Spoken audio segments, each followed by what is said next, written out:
Hello everyone, my name is Surendra Kumar. Welcome to the e learning class. Friends, ये हमारा history के series का first lecture है, जिसके अंदर हम क्लास 1 में एंशिएंट इंडिया को डिस्कस करने वाले हैं। इसमें हम टॉपिक नंबर 1 हमारा हम पढ़ने वाले हैं। जैसा कि हमने लास्ट टाइम सिलेबस के बारे में डिस्कस किया था और मैंने आपको बताया था कि हमें यहाँ से चीज़ों को स्टार्ट करना है पढ़ना, ठीक है, जिसमें आपका पहला टॉपिक प्रागैतिहासिक काल या प्री हिस्टोरिक पीरियड बनता है। इसी के अंदर फ्रेंड्स हमें पूरा पाषाण काल, मध्य पाषाण काल और नव पाषाण काल को डिस्कस करना है। देन हमारा टॉपिक नंबर 2 या सेकंड टॉपिक जो होगा वो होगा इंडस वैली सिविलाइजेशन या सिंधु घाटी सभ्यता। सो आइए फ्रेंड, हम स्टार्ट करते हैं। सबसे पहले मैं यहाँ पर बात करता हूँ कि भाई हमें कौन कौन से टॉपिक्स डिस्कस करने हैं आज के इस लेक्चर के अंदर, ठीक है। तो सबसे पहले हम जानने वाले हैं कि भारतीय इतिहास में, ठीक है, या हम बात करें कि जो इंडियन हिस्ट्री हम पढ़ रहे हैं तो इतिहास आखिर है क्या, ठीक है, या हम किसे इतिहास कहते हैं, इसको हम डिस्कस करने वाले हैं। देन हमारा सेकंड जो पॉइंट होगा वो हमारा होगा प्री हिस्ट्री या प्राक इतिहास। प्राक इतिहास क्या होता है, ऐसे ही हम प्रागैतिहासिक काल भी कहते हैं। देन नेक्स्ट हमारा जो है उसको हम बोलते हैं प्रोटो हिस्ट्री, ठीक है। प्रोटो हिस्ट्री मतलब आद्य ऐतिहासिक काल या आद्य इतिहास, ठीक। और नेक्स्ट हमारा जो पॉइंट है वो है हिस्ट्री या ऐतिहासिक काल या ऐतिहासिक काल। देन इसी के अंदर फिर हम स्टोन एज पढ़ने वाले हैं या पाषाण काल हम पढ़ने वाले हैं और इसके हम 3 टाइप को डिस्कस करने वाले हैं। पहले ये आता है यहाँ पर कि इतिहास क्या है, ठीक है, या व्हाट इज़ अ हिस्ट्री।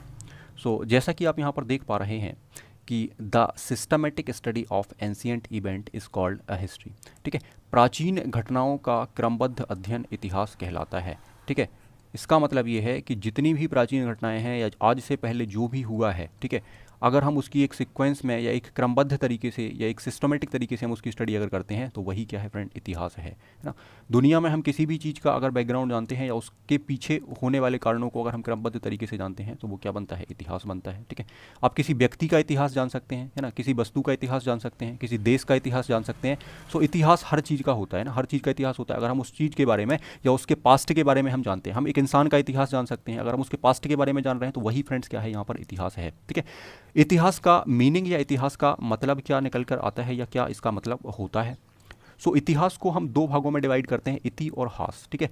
इति का मतलब होता है ऐसा ही, ठीक है, और हास का मतलब है हुआ है, अर्थात मतलब इसका क्या निकल रहा है कंप्लीटली कि ऐसा ही हुआ होगा। और हम यही तो कहने वाले हैं कि भाई पास्ट में क्या हुआ है, ठीक है, या पहले क्या हुआ है, तो वही क्या बन जाता है आगे चलकर इतिहास बन जाता है ना। एक टाइम के बाद वो इतिहास बन जाता है ना। मान के चलो कि आपके पास जुलाई का मंथ है, ठीक है, तो जुलाई के मंथ में जो भी घटनाएं हुई हैं ना, अगस्त में आप जाओगे या अगले साल आप जाओगे तो आप क्या बता दोगे कि भाई ये इतिहास है। अच्छा, जुलाई में ऐसा हुआ है, तो हम एक एक डेट को यहाँ पर निकाल सकते हैं कि भाई जुलाई में इस तारीख को ये हुआ था, इस तारीख को ये हुआ था, तो वो क्या बन गया, एक बैकवर्ड इतिहास बन गया, या पीछे का इतिहास या पीछे की जो घटनाएं हैं उनका व्यवस्थित अध्ययन या क्रमबद्ध अध्ययन हम जो स्टडी करते हैं वही हमारा क्या कहलाता है, इतिहास कहलाता है। सो आई थिंक आप इस बात को समझ पा रहे होंगे, ठीक है। आगे हम बात करते हैं कि इतिहास हमें क्यों पढ़ना है या इतिहास क्यों जरूरी है ना। हम एक पॉइंट तो ये मानते हैं कि भाई इतिहास हम एग्जाम के लिए पढ़ रहे हैं और हम उसको पढ़ के छोड़ देते हैं या चीज़ों को हम एग्जाम के बिहाफ में पढ़ते हैं कि भाई हमें 1 नंबर या 5 नंबर मिल जाए या जितने भी क्वेश्चन हमें यहाँ से मिल रहे हैं हम उतने क्वेश्चन सॉल्व कर लें, बस हमें फिर आगे दिन उससे आगे हमें कुछ समझना नहीं है। तो इसके पीछे कुछ कारण और भी हो सकते हैं जिनको अगर हम समझ लेंगे तो हम इतिहास को एक इंटरेस्ट के साथ या एक नॉलेजेबल फॉर्म के साथ हम इसको पढ़ सकते हैं। हमें नॉलेज कलेक्ट करने के लिए भी इसको हम पढ़ सकते हैं और ये हमें कहाँ कहाँ हेल्प कर रहा होगा, हमें इस बात को भी समझना पड़ेगा। तो सबसे पहला आपका यहाँ पर पॉइंट जो बनता है वो ये बनता है कि हमें अपने अतीत को जानना है या हमें अपने अतीत को अगर जानना है तो उसके लिए इतिहास पढ़ना ज़रूरी है, ठीक है, कि हमारा जो अतीत था, हमारा जो प्राचीन समय था वो कैसा था, है ना, उसमें क्या था क्या नहीं था और कहाँ से इसकी शुरुआत होती है। तो अगर हमें अपने अतीत को या अपने पास्ट को जानना है तो हमें इतिहास पढ़ना पड़ेगा, हमें उसको जानने के लिए इतिहास को स्टडी करना पड़ेगा, ठीक।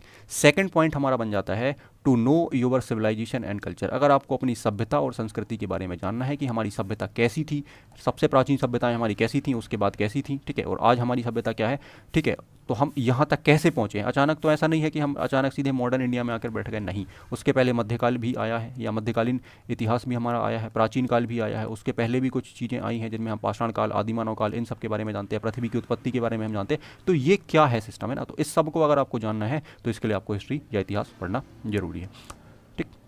अब फ्रेंड यहाँ पर एक कन्फ्यूजन आपको बन सकता है कि भाई सभ्यता क्या होती है और संस्कृति क्या होती है, हमें तो पता ही नहीं है। तो इसके बारे में आगे मैं काफ़ी डिटेल में डिस्कस करूँगा और हो सकता है कि आपको इसके ऊपर एक वीडियो भी मिले जिसमें हम सभ्यता और संस्कृति को काफ़ी डिटेल में डिस्कस करेंगे, क्योंकि ये बहुत इंपॉर्टेंट हमें यहाँ पर होने वाला है, ठीक है। क्योंकि इसको हम समझ रहे होंगे तो ही हमें आगे जो कल्चर है ना, इंडस वैली सिविलाइजेशन के बारे में हम बात करें या हम संस्कृतियों के बारे में बात करें, तो हमें तभी चीज़ें क्लियर हो पाएंगी। और इतिहास से ये बहुत ज़्यादा जुड़ा हुआ है, इतिहास के अंदर ही ये पार्ट आपका आता है, सभ्यता और संस्कृतियाँ, है ना, इसी के बारे में हम तो पढ़ने वाले आगे, ठीक। तो इसको हम अलग से जानने वाले। थर्ड पॉइंट हमारे पास आता है कि अतीत के सृजनात्मक और विध्वंसक निर्णयों को जानने के लिए आपको इतिहास पढ़ना है। सृजनात्मक का मतलब यह है फ्रेंड कि जो भी चीज़ें इतिहास ने हमें दी हैं या जो भी चीज़ें इतिहास में जिनका निर्माण हुआ है, जिनका क्रिएशन हुआ है, जिनका सृजन हुआ है, तो वो कैसे हुआ है उसको हमें पढ़ना है, ठीक है। विध्वंसक घटनाएं हैं कि कोई अगर विध्वंस हुआ है ना, डायनेस्टीज खत्म हो गई हैं, ठीक है, या कोई सभ्यता खत्म हो गई, जैसे हम बात करें भाई आईबीसी, है ना, इंडस वैली सिविलाइजेशन, अचानक से इतनी बड़ी सभ्यता कैसे खत्म हो गई, सभ्यता थी या यहाँ पर बड़े बड़े नगर बने हुए थे, तो अचानक से ये कैसे खत्म हो जाती है, तो ये एक सब हमारे लिए एक विषय बनता है। तो इसके लिए हमें इतिहास को पढ़ना है कि भाई अतीत में किस तरीके से चीज़ें क्रिएट हुई, ठीक है, और अचानक से कैसे वो डिस्ट्रक्टिव हो गई या खत्म हो गई, तो उसके बारे में हमें अगर जानना है तो हमें इतिहास पढ़ना पड़ेगा, ठीक है। इतिहास हमें अपनी कमियों को जानने और उसे सुधारने का मौका देता है या उसकी सीख देता है, ठीक है। अगर अपने आप पास्ट से कुछ नहीं सीखते हैं तो है ना, तो कहीं ना कहीं आपको फ्यूचर में प्रॉब्लम होने वाली है। भाई पास्ट में हमने अगर कोई चीज़ गलत करी है तो उसके पीछे क्या कारण था, उसको अगर हम सही नहीं करते हैं तो इसका मतलब है कि इतिहास से हमने फिर कुछ नहीं सीखा है, ठीक है। तो एक सबसे बड़ा पॉइंट ये बनता है कि इतिहास हमें अपनी कमियों को जानने और उसे सुधारने की सीख हमें देता है, ठीक। देन हम आगे बात करते हैं कि पीछे हुई गलतियों में सुधार हम कर सकते हैं, वही बात है सामने, ठीक है, कि भाई जो भी हमने पीछे मिस्टेक्स करी हैं, जो गलतियां हमने करी हैं, अगर उन गलतियों को हम सुधारना चाहते हैं तो हमें इतिहास से सीख लेनी पड़ेगी। इतिहास से हमें ये सीखना पड़ेगा कि भाई जो पुराना टाइम है उस टाइम में हमने क्या गलतियां करी हैं या क्या अच्छा किया है, तो उससे हम सीख ले सकते हैं। अगर हमने क्या गलत किया है तो उसको हम सुधार सकते हैं, और क्या हमने अच्छा किया है तो उसको हम अडॉप्ट कर सकते हैं, ठीक।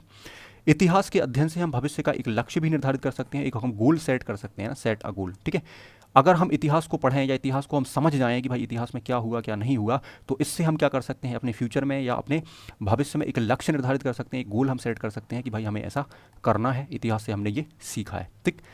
उसके अलावा एक पॉइंट ये भी बनता है कि आज हम जिस युवा पीढ़ी में हम रह रहे हैं या जिस टाइम पीरियड में हम रह रहे हैं उसमें हम देखें तो सभी युवाओं को इतिहास के बारे में समझ होनी चाहिए या उन्हें इतिहास के बारे में कभी ना कभी पढ़ा हो। इसीलिए आप देखते हैं कि आपके स्कूल टाइम में या कॉलेज टाइम में भी इतिहास सब्जेक्ट आपको पढ़ने के लिए मौका मिल रहा होता है या उसमें शामिल किया जाता है ना। तो उसके पीछे क्या उद्देश्य होता है, उसके पीछे उद्देश्य ये होता है कि जो युवा पीढ़ी है उसको इतिहास के विभिन्न पहलुओं के बारे में अगर अध्ययन है या उसने अध्ययन किया हुआ है या उसको समझ है, तो भविष्य में होने वाली या वर्तमान में होने वाली जो भी गलतियां हैं, ठीक है, जो भी गलत भ्रामिक जानकारियां हैं, ठीक है, जो भी रॉन्ग इन्फॉर्मेशन है, उससे हम बच सकते हैं। अगर कोई व्यक्ति आपको इतिहास के बारे में कोई गलत जानकारी दे देता है, आपके सामने कोई ऐसा मैटर आ जाता है जिसमें धर्म के बारे में या किसी और चीज़ के बारे में आपसे गलत कहा जाता है, और अगर आप उस चीज़ को अडॉप्ट कर लेते हैं, उस चीज़ को आप मान लेते हैं और उसके बिहाफ में अगर आप चीज़ों को गलत कर देते हैं, तो इसका मतलब ये है कि हमें चीज़ों की जानकारी नहीं थी, हमें अपने इतिहास के बारे में पता नहीं था, इसलिए हमने गलत चीज़ों को अडॉप्ट कर लिया या गलत चीज़ों को हमने यहाँ पर लिंक कर लिया, ठीक।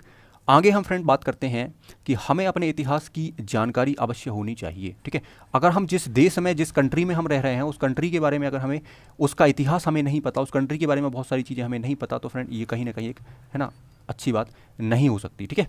इतिहास तो ठीक है एग्जाम के लिए हम पढ़ ही रहे हैं, बट हमें अपने देश में, जिस देश में हम रहते हैं उस देश का हमें इतिहास पता होना चाहिए। हम भारत में रहते हैं तो हमें भारत का या इंडिया का इतिहास पता होना चाहिए कि भारत का इतिहास आखिर था क्या, है ना, किस तरीके से चीज़ें यहाँ पर चल रही हैं, किस तरीके से चीज़ें स्टार्ट हुई हैं और किस तरीके से हम आज तक यहाँ या इस टाइम पीरियड तक हम पहुँचे। तो ये कुछ पॉइंट्स होंगे जिनसे आपको एक बात समझ में आ रही होगी, है ना, सब्जेक्ट के साथ आप कनेक्टिविटी बना पा रहे होंगे, सब्जेक्ट के साथ आप जुड़ पा रहे होंगे कि भाई इतिहास क्यों हमें जरूरी है और क्यों पढ़ना चाहिए, है ना। और लास्ट पॉइंट तो हमारा ये बन ही रहा है कि भाई एग्जाम के लिए तो हमें पढ़ना ही है, जिसमें हम सिविल सर्विस एग्जाम्स की बात करें या यूपीएससी पीएससी की आप अगर बात करते हैं, आईएएस एग्जाम्स की या पीसीएस एग्जाम्स की बात करते हैं, तो इसके लिए तो आपको इतिहास पढ़ना ही है। इसके बिना तो आप एग्जाम को क्वालिफाई कर ही नहीं सकते या आप आगे काम ही नहीं कर सकते हैं। इसके बारे में बहुत ज़्यादा अच्छे से आपको जानकारी होनी चाहिए और काफ़ी डिटेल में हम यहाँ पर इसको पढ़ने वाले हैं।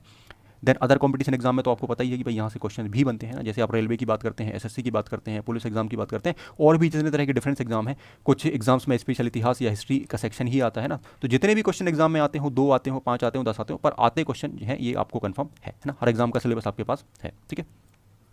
सो आइए फ्रेंड हम आगे बात करते हैं। सबसे पहले हम इतिहास के बारे में यहाँ पर डिस्कस करते हैं कि इतिहास में हमें यहाँ पे कुछ फैक्ट मिलते हैं, कुछ जानकारियाँ मिलती हैं, या हम कहाँ से इसकी शुरुआत करते हैं। तो फादर ऑफ हिस्ट्री, है ना, इतिहास का पिता, एक क्वेश्चन आपको मिलता है एग्जाम में कि फादर ऑफ हिस्ट्री किसे कहा जाता है या इतिहास का पिता किसे कहा जाता है। तो एक नाम आपके सामने आता है हेरोडोटस, ठीक है, जिनको आप यहाँ पर देख सकते हैं। तो आप इसको याद कर लेते हैं कि हेरोडोटस जो थे वो इतिहास के पिता थे, या इन्हें इतिहास का पिता कहा जाता है या इन्हें फादर ऑफ हिस्ट्री कहा जाता है, ठीक। तो जो हेरोडोटस थे ये यूनान के प्रथम इतिहासकार माने जाते हैं, ठीक है, और ये एक भूगोलवेत्ता भी थे, ठीक है, इतिहासकार तो थे साथ में एक भूगोलवेत्ता भी थे, है ना। आगे हम बात करें तो यह इतिहासकार भी थे प्लस राजनीतिज्ञ भी थे, पॉलिटिशियन भी थे, ठीक है, लेखक भी थे और एक यूनानी विद्वान भी थे या ग्रीक स्कॉलर भी ये थे, ठीक। देन हम आगे अगर बात करें तो इन्होंने अपने इतिहास का जो विषय था वो पेलोपोनेशियन युद्ध को बनाया था, ठीक है, और इनके द्वारा मतलब इनने जो अपने इतिहास का जो विषय था कि भाई जैसे हम कहें कि भाई इनने अपने इतिहास का सब्जेक्ट किस चीज़ को बनाया था, किसके ऊपर इतिहास या किसका इतिहास बताया था, तो आप कह सकते हैं कि पेलोपोनेशियन युद्ध को इन्होंने अपने इतिहास का विषय बनाया था, ठीक है। इनके द्वारा एक पुस्तक लिखी गई थी जिस पुस्तक का नाम हिस्टोरिका है। कई बार पूछ लेते हैं आपसे एग्जाम में कि बताओ हिस्टोरिका पुस्तक किसके द्वारा रचित है या इसके जनक का नाम क्या है, सो आप क्या बताओगे, हेरोडोटस। फ्रेंड जो हिस्टोरिका जो पुस्तक है, जो बुक है, ऐसा कहा जाता है कि भारत और ईरान के संबंधों का वर्णन भी आपको इस किताब के अंदर मिलता है। ऐसा कहा जाता है कि जो हिस्टोरिका किताब है इसके अंदर भारत और ईरान के संबंधों का जो वर्णन है वो वर्णन आपको यहाँ पर इस किताब के अंदर मिलता है। आगे फ्रेंड हम बात करते हैं कि इन्होंने इतिहास की घटनाओं का जो है वो क्रमबद्ध अध्ययन बताया है। इसी जो हमने बात अभी करी थी कि इतिहास क्या है, तो हमने देखा था कि प्राचीन घटनाओं का जो अध्ययन है या क्रमबद्ध अध्ययन है वही क्या कहलाता है, इतिहास कहलाता है। तो ये ऐसे पहले व्यक्ति थे जिन्होंने इतिहास की जो घटनाएं हैं उनका क्रमबद्ध, क्या कहा जाता है इन्हें, फादर ऑफ हिस्ट्री कहा जाता है, ठीक है, इसीलिए इन्हें फादर ऑफ हिस्ट्री कहा जाता है या इतिहास का पिता कहा जाता है, क्योंकि इन्होंने सबसे सर्वप्रथम इतिहास की घटनाओं का क्या बताया था, क्रमबद्ध अध्ययन बताया था, ठीक। सो आई होप यहाँ पर आप इन चीज़ों को समझ पा रहे होंगे, या इतना हमारे लिए यहाँ पर समय केवल उतना जानना है जितना एग्जाम के लिए या हमारे नॉलेज के लिए सफिशिएंट हो, ठीक है। सो आगे फ्रेंड हम बात करते हैं इतिहास को हम यहाँ पर 3 सेक्शन में कैटेगराइज करने की यहाँ पर बात करते हैं। इतिहास में 3 सेक्शन जो बनते हैं, जिसमें सबसे पहला आता है आपका प्राक इतिहास, ठीक है, ये जिसे हम प्री हिस्ट्री या प्रागैतिहासिक काल के नाम से भी जानते हैं। सेकंड हमारा बनता है फ्रेंड यहाँ पर आद्य इतिहास या प्रोटो हिस्ट्री या आद्य ऐतिहासिक काल, और थर्ड हमारा यहाँ पर बनता है इतिहास या ऐतिहासिक काल। तो ये होता क्या है हमें इसको समझना है। सबसे पहले अगर हम बात करते हैं कि भाई प्राक इतिहास क्या है या प्रागैतिहासिक काल क्या है, तो इतिहास का वैसा समय जिसके बारे में हमारे पास कोई लिखित जानकारी ना हो, नो रिटन इन्फॉर्मेशन, ठीक है। अगर हमारे पास इतिहास के किसी समय की लिखित जानकारी नहीं है, ठीक है, या हमारे पास कोई हम कहें कि जिसमें हमारे पास केवल पुरातात्विक साक्ष्य है, मतलब आर्कियोलॉजिकल एविडेंस हमारे पास है, उस समय को या इतिहास के उस समय को हम प्राक इतिहास कहते हैं, है ना। तो ये बहुत इंपॉर्टेंट है, एग्जाम में आपका यहाँ से सवाल भी बन सकता है, आपसे पूछा जा सकता है कि इतिहास का एक ऐसा समय जिसके बारे में हमारे पास कोई लिखित जानकारी नहीं है तो उसको क्या कहते हैं। तो फ्रेंड आप यहाँ से बता सकते हैं कि इतिहास के ऐसे समय को हम प्राक इतिहास कहते हैं या उसे ही हम प्रागैतिहासिक काल कहते हैं जिसके बारे में हमारे पास कोई रिटर्न इन्फॉर्मेशन नहीं है या कोई लिखित जानकारी नहीं है। सो भाई फिर इसका एग्जाम्पल क्या बनता है, ऐसा कौन सा समय है, तो उसी समय को आप पाषाण काल कहते हैं या स्टोन एज हम कहते हैं कि भाई एक ऐसा समय है पाषाण काल या स्टोन एज जिसके बारे में हमारे पास कोई बहुत ज़्यादा लिखित इन्फॉर्मेशन नहीं है। एक ऐसा समय, ठीक है, जिसके बारे में आपके कोई लिखित जानकारी नहीं है, आपके पास कोई रिटर्न इन्फॉर्मेशन नहीं है, केवल और केवल आपके पास क्या है, पुरातात्विक साक्ष्य यहाँ, ठीक है। तो ये बात आपको यहाँ पर ध्यान रखनी है, ठीक, और इसे हम कहते हैं पाषाण काल। सेकंड फ्रेंड आपका यहाँ पर बनता है प्रोटो हिस्ट्री, जिसको हम कहते हैं आद्य ऐतिहासिक काल या आद्य इतिहास, ठीक है। ये कुछ इस तरीके से लिखा जा रहा होगा आपका, ठीक है, आद्य इतिहास या प्रोटो हिस्ट्री। ये क्या होता है, so there is written information but can not be read. इसका मतलब ये है कि लिखित जानकारी हमारे पास है लेकिन हम उसको पढ़ नहीं सकते हैं, ठीक है। तो एक ऐसे समय को हम क्या कहते हैं, इतिहास का आद्य ऐतिहासिक काल कहा जाता है। क्योंकि ऐसा समय जब हमारे पास लिखित जानकारी तो है, रिटर्न में चीज़ें हमारे पास हैं पर हम उन चीज़ों को पढ़ ही नहीं पा रहे हों, ठीक है। अब मान के चलो फ्रेंड आपके पास कोई एक बुक हो और जो बुक कोई एक अलग लैंग्वेज में हो, वो लैंग्वेज आपको नहीं आती है, तो क्या आप उस बुक को पढ़ सकते हैं, नहीं पढ़ सकते। पहले आपको उस लैंग्वेज को सीखना पड़ेगा, उसको कोड डिकोड करना पड़ेगा, फिर आप उन चीज़ों को समझ सकते हैं ना, ठीक। जैसे आप कोडिंग डिकोडिंग की बात करते हैं ना कि भाई कोडिंग डिकोडिंग या किसी भाषा में चीज़ों को एनक्रिप्ट किया जाता है, फिर उस चीज़ को डिस्क्रिप्ट किया जाता है ना, तो आप उन चीज़ों को तभी समझ सकते हैं जब आपको वो एनक्रिप्शन का मेथड पता हो कि भाई इन चीज़ों को कैसे एनक्रिप्ट किया गया और फिर हम उसको कैसे डिक्रिप्ट कर रहे हो ना, कोडिंग में जो फॉर्म आपका यूज़ होता है सॉफ्टवेयर में, ठीक है।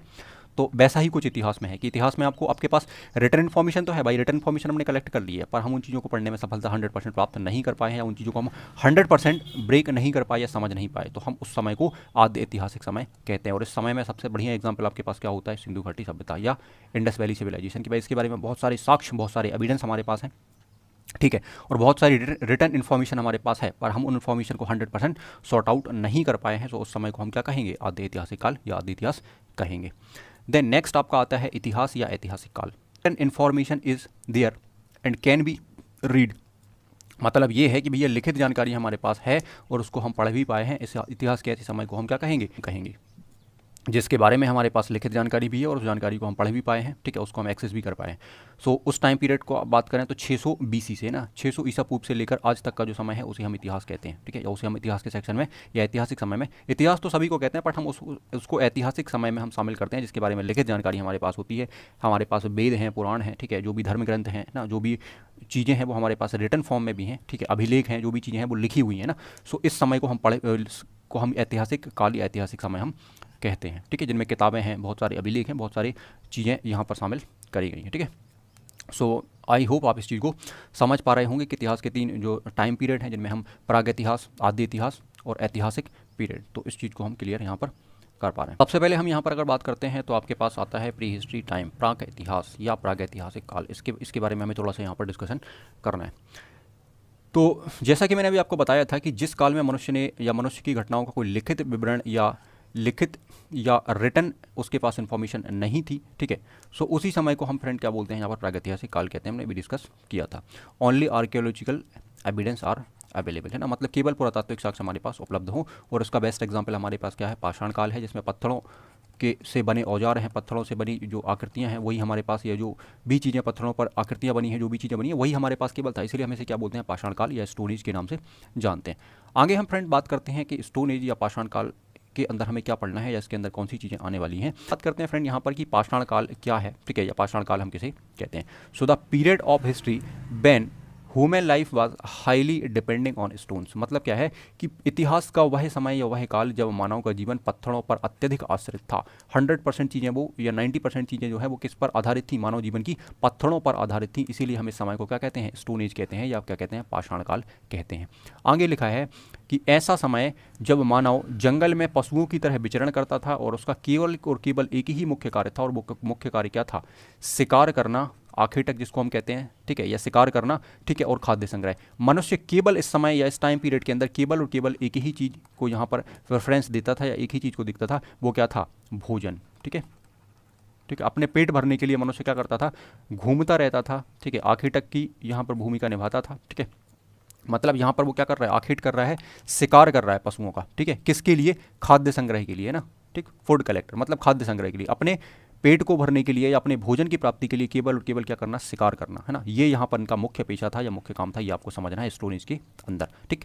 दूसरी चीज़ क्या है कि main did not live a permanent, मनुष्य यहाँ पर स्थायी नहीं रहता था, ठीक है, केवल और केवल क्या करता था, विचरण करता था, घूमता फिरता रहता था पशुओं के पीछे। क्यों, क्योंकि हमें भोजन प्राप्त करना है, ठीक, ये उसका मेन यहाँ पर मोटिव था या मेन उद्देश्य यहाँ पर था, ठीक, मानव का।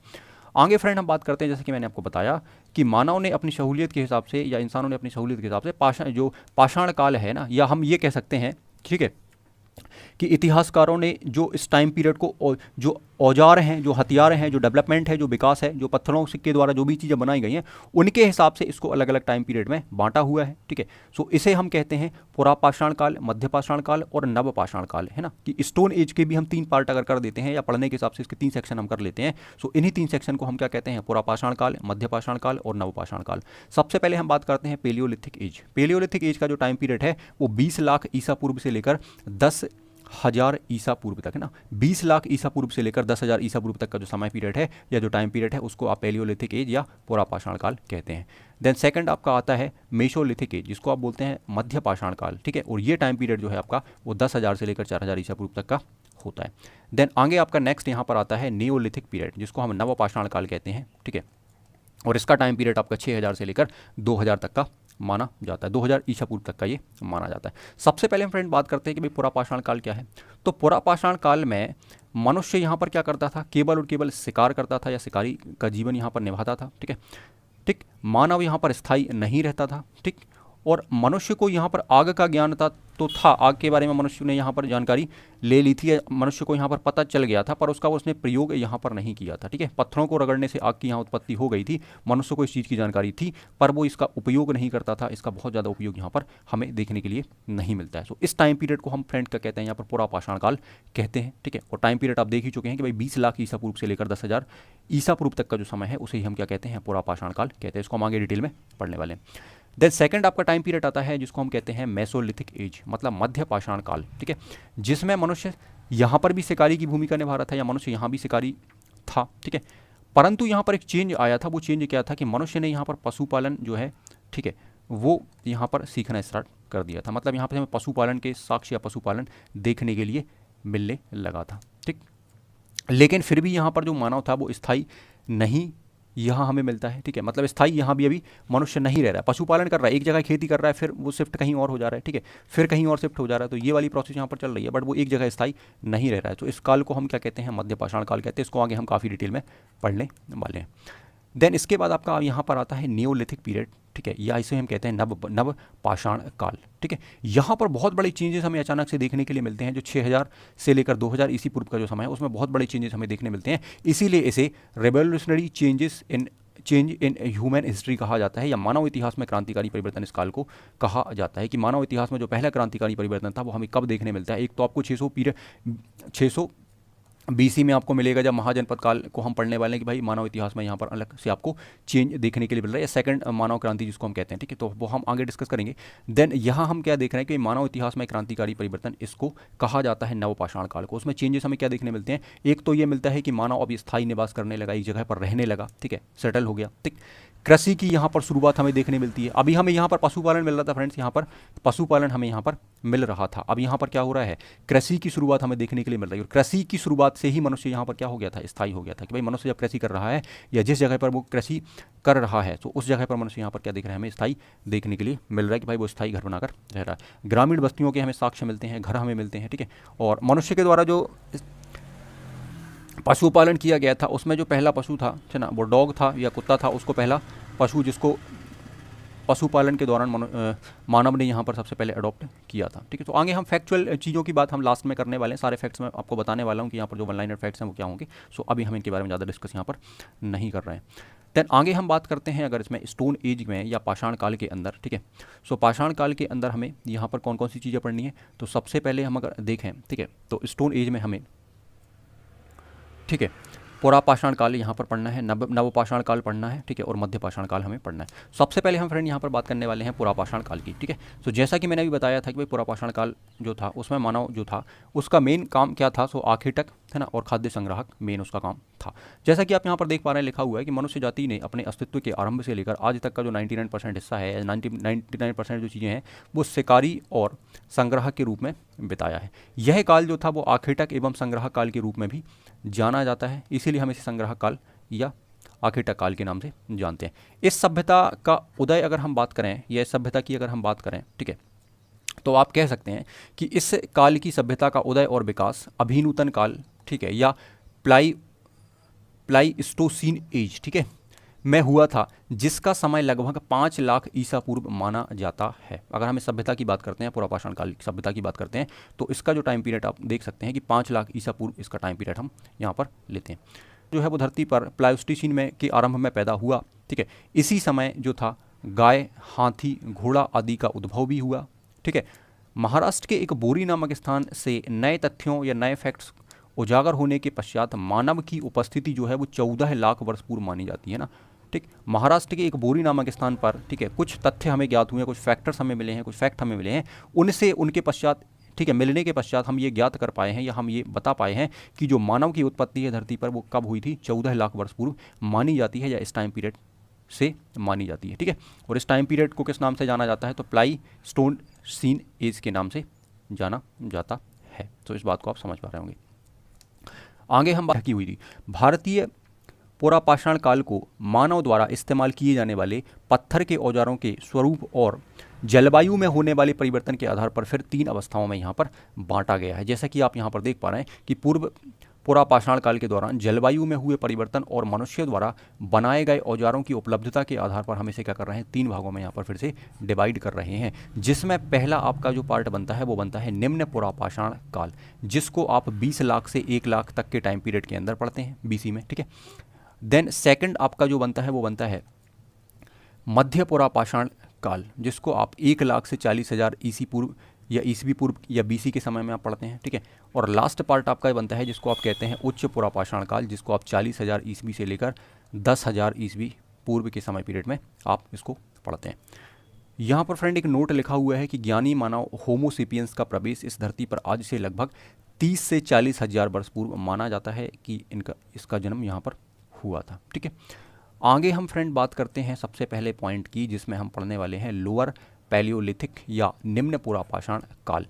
इसका अधिकांश भाग जो था वो हिमयुग से संबंधित है। इस काल के महत्वपूर्ण जो उपकरण हैं, ठीक है, सो इस युग का अधिकांश जो समय है वो किस चीज़ से संबंधित है? हिमयुग से संबंधित है। ठीक है, ठीक, जिसको आप आइस एज कह सकते हैं। यहाँ पर फ्रेंड हम बात कर रहे हैं तो सबसे पहले हम यहाँ देखते हैं कि यहाँ के जो महत्वपूर्ण उपकरण थे इस टाइम पीरियड के वो क्या थे। तो हस्त कुठार का ये यूज़ करते थे, आप इस तरीके से देख सकते हैं उपकरणों को। ठीक है, बिदारणी है और एक खंडक है, ये यहाँ के कुछ उपकरण थे, है ना। हो सकता है कि किसी एग्जाम में आपको ये क्वेश्चन मिल जाए कि हस्त कुठार, बिदारणी और खंडक जो है ये किस समय पीरियड में उपयोग किए गए औजार हैं या उपकरण हैं, तो आप यहाँ से ईजिली बता सकते हैं। आगे हम देखते हैं कि जो टूल मैन्युफैक्चरिंग है या उपकरण निर्माण है उसमें हमें यहाँ पर क्वार्टजाइट स्टोन मिलता है या क्वार्टजाइट पत्थर मिलता है। इससे ये क्या करते थे? उपकरणों का निर्माण करते थे, जैसा कि आप यहाँ पर देख पा रहे हैं कि जो भी उपकरण यहाँ बनाते थे वो किससे बनाते थे? तो क्वार्टजाइट पत्थर से ये बनाते थे। ठीक, इस काल में फ्रेंड हमें यहाँ पर इस काल में क्रूड उपकरणों की प्रधानता थी। बाद में इसका स्थान जो है वो सल्क उपकरणों ने लिया, जो तकनीकी विकास का द्योतक है। इसका मतलब क्या है कि यहाँ पर टेक्नोलॉजी डेवलपमेंट भी हमें देखने के लिए मिलता है कि औजारों में जो चेंज है, ठीक है, कि पहले ये क्या करते थे? क्रूड उपकरणों का यूज़ करते थे, फिर हम आगे देख रहे हैं कि भाई ये क्या कर रहे हैं? सल्क उपकरणों का यूज़ यहाँ पर कर रहे हैं। सो ये चेंज हमें देखने मिल रहा है कि यहाँ पर टेक्नोलॉजिकल जो चेंज है वो क्या है। यहाँ पर ये क्या करते थे फ्रेंड? बड़े जानवरों का शिकार करते थे इस टाइम पीरियड के अंदर। बड़े जानवरों का या लार्ज एनिमल को ये हंटेड करते थे या बड़े जानवरों का ये शिकार करते थे।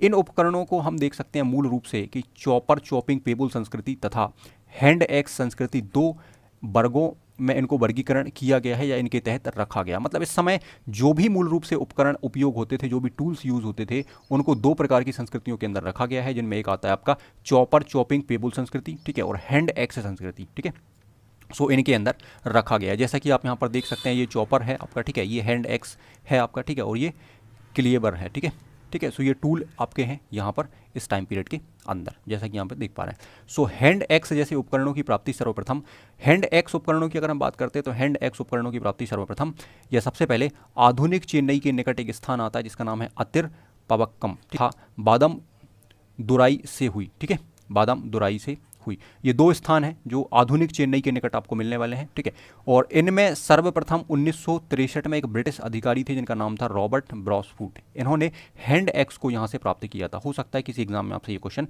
पूछ लिया जाए, है ना, कि सबसे पहले हैंड एक्स जो उपकरण है वो कहाँ से ना या टूल हमें कहाँ से प्राप्त होता है और किसके द्वारा इसकी खोज की गई थी या किसके द्वारा ये प्राप्त किया गया था। ठीक, और स्थान भी आपसे पूछा जा सकता है, तो आपको ध्यान रखना है कि आधुनिक जो चेन्नई है, वर्तमान में जो चेन्नई है, उसके निकट एक स्थान आता है जिसका नाम क्या है? बादाम दुराई से हुई। ठीक है, तो ये आपको यहाँ पर ध्यान रखना है।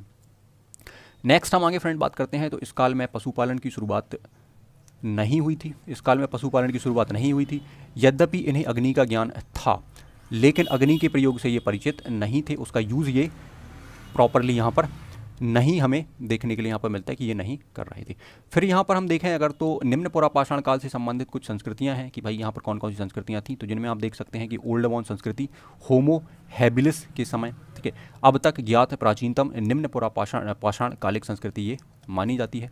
आगे हम देखते हैं तो अबे वाली कलेक्ट्रॉनिक संस्कृति आपको यहाँ पर देखने के लिए मिलती है, और एक आती है लावा लबाई संस्कृति, सोहन एवं चोंत्रा संस्कृति। ठीक है, तो ये संस्कृतियाँ यहाँ पर हमें देखने के लिए मिलती हैं। इनको हमें बिल्कुल डिटेल में नहीं पढ़ना है या इनके बारे में बहुत ज़्यादा हमें जानने की आवश्यकता नहीं है, बस हमें केवल ये नाम हमें याद होनी चाहिए, या नाम के बारे में हमें पता होना चाहिए कि भाई ये जो संस्कृतियाँ हैं वो किस काल से या किस टाइम पीरियड से संबंधित हैं, इसीलिए मैंने यहाँ पर इनको लिखा हूँ। सो जैसा कि हमने अभी आगे बात किया, ठीक है, कि मध्य पुरापाषाण काल, तो इसको हमें यहाँ पर पढ़ना है। पुरापाषाण काल में हम निम्न पुरापाषाण काल, मध्य पुरापाषाण काल और उच्च पुरापाषाण काल हम यहाँ पर पढ़ रहे थे। ठीक है, सो मध्य पुरापाषाण काल में फ्रेंड हम यहाँ पर बात करते हैं तो आप देख पाएंगे कि मध्य पुरापाषाण काल में उपकरणों या हथियारों की गुणवत्ता में क्या हुआ? काफ़ी सुधार हुआ। मतलब टेक्नोलॉजी जो थी वो थोड़ा सा उसमें डेवलपमेंट हमें यहाँ पर देखने के लिए मिल रहा है काफ़ी ज़्यादा। ठीक है, तो जो उपकरण बनाए गए थे इनके द्वारा पत्थरों के, उनमें उनकी जो गुणवत्ता थी, उनकी जो क्वालिटी, उसमें काफ़ी ज़्यादा सुधार हमें यहाँ देखने के लिए मिल रहा है। उपकरण निर्माण में अब क्या हो रहा है? क्वार्टजाइट की जगह क्या कर रहे हैं? जेस्पर तथा चर्ट पत्थर का यहाँ पर प्रयोग हो रहा है। ये यहाँ पर कुछ मैंने फोटो यहाँ पर लगाई हैं, आप इनको देख सकते हैं। जेस्पर और चर्ट पत्थर का यहाँ पर क्या हो रहा है? उपयोग हो रहा है हथियारों को बनाने में, जैसे कि आप यहाँ पर देख सकते हैं टेक्नोलॉजी चेंज को। ठीक है, कि इस तरीके से ये पत्थर से और लकड़ी से ये बनाया गया होगा। ठीक, देन आगे हम बात करते हैं तो इस काल में फलक उपकरणों की प्रधानता थी, इसीलिए इसे फलक संस्कृति का नाम भी दिया गया है। तो ये आपको याद रखना है कि संस्कृति को फलक संस्कृति कहा जाता है। ठीक है,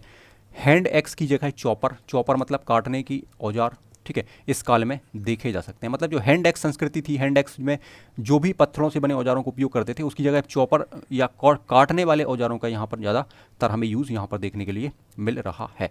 इस काल तक प्रमुख स्थल जो थे वो उत्तर पश्चिम से अब खिसक कर कहाँ आ गए थे, प्रायद्वीप क्षेत्र की ओर आ गए थे। मतलब जो उत्तर पश्चिम की ओर जो स्थल थे वो अब खिसक के कहाँ आ गए थे, आपके प्रायद्वीप की ओर यहाँ पर शिफ्ट हो गए थे। तो ये आप संस्कृतियाँ इस तरीके से देख सकते हैं कि ये पत्थरों के ऊपर जो बनी हुई आकृतियाँ हैं, ठीक है, जो पेंटिंग्स है या जो भी चीज़ें हैं वो आपकी संस्कृति यहाँ पर आप देख सकते हैं इसको है। ठीक है फ्रेंड्स, हम यहाँ पर बात करते हैं कि इस काल के महत्वपूर्ण स्थल कौन से हैं। ठीक है, तो आप देखते हैं नेवासा, ठीक है, बेलन घाटी जो आपका यूपी में आता है, ठीक है, सहभूम झारखंड में आता है, ठीक है, भीमबेटका जो आपका मध्य प्रदेश में आता है। इनको हम आगे डिटेल में काफ़ी अच्छे से पढ़ने वाले हैं, इनके बारे में सारी चीज़ें जानने वाले हैं। ठीक है, कृष्णा घाटी कर्नाटक, तो ये कुछ स्थल थे, ठीक है, इससे रिलेटेड। ठीक है, जो आपका ये मध्य प्रदेश वाला है भीमबेटका है ना, इसको आपको पता होगा यूनेस्को में भी ये शामिल है, इसको हम आगे डिटेल में काफ़ी अच्छे से पढ़ने वाले हैं। इस काल में भी मानव शिकारी एवं भोजन संग्राहक ही था, ठीक है, परंतु वह गुफाओं में वास करने लगा था, है ना। तो आपको ये ध्यान रखना है कि इस टाइम पीरियड के अंदर जो मानव है, ठीक है, मध्य पुरापाषाण काल टाइम पीरियड में, ठीक है, गुफाओं के अंदर वास करने लगा था। ये आपको बात ध्यान यहाँ पर रखनी है। ठीक है, इस काल में अग्नि में अगर हम देखें तो इस काल में अग्नि का बड़े पैमाने पर इस्तेमाल स्टार्ट हो गया था, या शुरुआत यहाँ पर हो गई थी अंत्येष्टि के लिए या मानव को जलाने के लिए। ठीक है, इसका यहाँ पर प्रयोग देखा गया है, इसके साक्ष्य हमारे पास मिलते हैं। ठीक है, मध्य पुरापाषाण काल के स्थल हम देखें अगर तो प्राय संपूर्ण देश से ये संबंधित हैं। गोदावरी नदी पर स्थित नेवासा को मध्य पुरापाषाण काल का प्रारूप स्थल घोषित किया गया। ये आपको थोड़ा सा ध्यान रखना है कि नेवासा जो है, ठीक है, इसको मध्य पुरापाषाण काल का स्थल, ठीक है, या प्रारूप स्थल घोषित किया गया है। देन हम आगे बात करते हैं तो मध्य पुरापाषाण काल संस्कृति का एक भाग जो है मुस्तीय संस्कृति है तथा मोस्ताकी संस्कृति के नाम से भी इसको जाना जाता है। इसके बारे में बहुत ज़्यादा हमें नहीं पढ़ना है ना, गूगल पे आपको इन्फॉर्मेशन मिल जाएगी, बट हमें इसके बारे में बहुत ज़्यादा नहीं पढ़ना है। यहाँ से फ्रेंड्स जो वनडे एग्जाम्स हैं उनमें बहुत ज़्यादा क्वेश्चंस आपके नहीं मिलते हैं, ठीक है ना, लिमिट तक ही चीज़ें आती है, तो हम उसी लिमिट तक चीज़ों को पढ़ने की यहाँ पर कोशिश कर रहे हैं। देन कुछ महत्वपूर्ण स्थल हम अगर देखें, ठीक है, तो जिसमें आप देखेंगे, ठीक है, तो निम्न पुरापाषाण काल और मध्य पुरापाषाण काल, ठीक है, के अंदर हमें और कौन कौन से स्थल हमें देखने के लिए यहाँ पर मिलते हैं। तो आप देख सकते हैं कि उत्तर पश्चिम में सोहन घाटी, ठीक है, एक स्थल यहाँ पर आता है, ठीक है, जो पाकिस्तान की सोहन नदी के किनारे आपका स्थित है। सोहन की घाटी में सोहन संस्कृति का विकास, ठीक है। बेलन घाटी है ना, एग्जाम में आपसे कई बार पूछ लिया जाएगा कि बेलन घाटी जो है स्थल किस टाइम पीरियड से संबंधित है या कहाँ आता है, तो आप बता सकते हैं कि भाई इस टाइम पीरियड के अंदर आता है और ये उत्तर प्रदेश में आपका आता है। ठीक, आजमगढ़ मध्य प्रदेश में, ठीक है, भीमबेटका मध्य प्रदेश, ठीक, नेवासा महाराष्ट्र, गोदावरी नदी के तट पर ये आता है। इसके अतिरिक्त फ्रेंड हम यहाँ पर बात करें, ठीक है, तो भारत में कोर्तल्यार घाटी के अतिर पावक्कम से भी पुरापाषाणकालीन उपकरण जैसे कि हैंड एक्स, क्लीबर, खंडक बड़ी संख्या में प्राप्त हुए हैं। ये हम अभी डिस्कस कर चुके थे, जो चेन्नई के पास था। आगे फ्रेंड हम यहाँ बात करते हैं तो आपका आता है उच्च पुरापाषाण काल, ठीक है, जिसको हम अपर पेलियोलिथिक एज कहते हैं। ठीक है, यह काल हिमयुग की अंतिम अवस्था था, ठीक है, जो आइस एज थी उसकी अंतिम अवस्था क्या था, उच्च पुरापाषाण काल। ठीक है, जो आप देख पा रहे हैं इसका टाइम पीरियड कितना था हमारे पास, 40,000 ईसा पूर्व से 10,000 ईसा पूर्व। ठीक है, ठीक, यह काल जो था वो हिमयुग की अंतिम अवस्था था, जिसके कारण जलवायु अपेक्षाकृत क्या हुई, गर्म हुई। इस काल में हथियारों और उपकरणों में तक्षणी और खुरचनी की प्रधानता यहाँ पर देखी गई। ये पत्थर से बने हुए औजार थे, तक्षणी और खुरचनी, ठीक है, इनकी प्रधानता यहाँ पर देखी गई। अस्थि उपकरणों की शुरुआत इस काल की मुख्य विशेषता थी। यहाँ पर अस्थि उपकरण जो है आपको देखने के लिए मिलते हैं, हड्डियों से बने औजार। ठीक है, सबसे पुरानी चित्रकारी जो है वो इसी काल में देखने को मिलती है। ठीक है, विंध्य क्षेत्र में आप भीमबेटका की जो चित्रकारी देखते हैं, ठीक है, उसके जो साक्ष्य हैं वो इसी टाइम पीरियड से रिलेट करते हैं या कोरिलेट करते हैं। ठीक है, सर्वप्रथम हरे और गहरे रंग का प्रयोग या उपयोग इसी काल में देखने को मिलता है, जिनमें मुख्यतः इन चित्रों में हाथी, बाघ, गैंडे और सुअर का चित्र यहाँ पर देखने के लिए मिलता है। मतलब पत्थरों के ऊपर जो पेंटिंग की जाती थी उनमें अब कलर का यूज़ यहाँ पर आपको देखने के लिए मिल रहा है। इस काल में मानव का जीवन जो था वो पशुओं और पेड़ों पर ही अभी भी क्या था, निर्भर था। पशुओं और पेड़ों पर अभी भी क्या था, निर्भर था। लेकिन अब भाई छोटे छोटे समूहों में रहने लगा था, ठीक है, रहने लगा था मानव, ठीक है। इन चित्रों के द्वारा ये स्पष्ट होता है, मतलब जो चित्र हैं उनके द्वारा ये स्पष्ट हो रहा है कि भाई ये क्या कर रहा है, छोटे छोटे समूहों में यहाँ पर रह रहा है, ठीक। आगे हम बात करते हैं तो विश्वव्यापी संदर्भ में इस संस्कृति की 2 विलक्षणताएं हमें यहाँ पर देखने के लिए मिलती हैं, जिनमें नए चकमक उद्योग की स्थापना है, ठीक है, और आधुनिक प्रारूप के मानव होमोसेपियंस का उदय, ठीक।